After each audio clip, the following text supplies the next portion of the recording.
Salut les amis, salut tout le monde et bienvenue une fois de plus sur votre chaîne d'information préférée, Club Info. Aujourd'hui, nous continuons une fois de plus du côté du Mali où nous avons un avocat de la Cour pénale internationale qui, lors de son plaidoyer, s'est véritablement attaqué à la présence française du côté du Mali.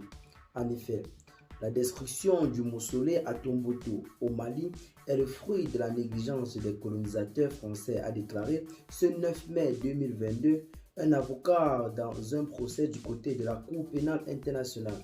Sous le joug djihadiste, une vague de destruction s'est abattue en 2012 et 2013 sur la ville fondée entre le 5e et le 7e siècle par les tribus Touareg surnommées la ville des 333 saints pour le nombre de sages musulmans qui sont enterrés.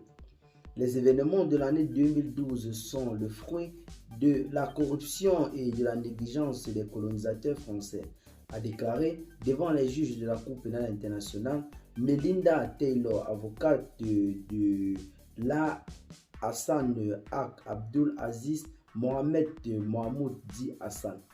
Alassane, âgé de 44 ans, ressortissant malien et père de ses enfants, est jugé pour crimes de guerre et de crimes contre l'humanité devant la Cour pénale internationale qui siège du côté de la Haye.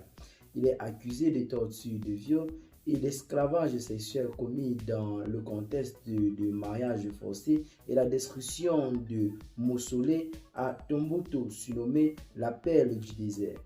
L'État du Mali était une fiction créée par les colonisateurs français qui a existé le papier mais jamais en réalité, a poursuivi Madame Taylor.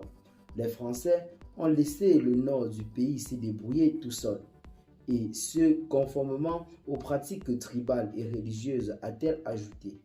Al-Hassan, dont le procès s'est ouvert en 2020, était une figure clé de la police islamique du système judiciaire instauré par les djihadistes dans le nord du Mali en 2012, selon l'accusation. La question ne consiste pas à savoir si ces crimes ont été commis du côté de Tombouctou, mais si cette personne assise devant vous doit porter la responsabilité de ces crimes, a déclaré l'avocate d'Al-Hassan. Al-Hassan ne devrait pas être condamné parce qu'il se trouve qu'il a vécu au mauvais endroit au mauvais moment et du fait de son appartenance ethnique, a soulevé l'avocate de ce Malien.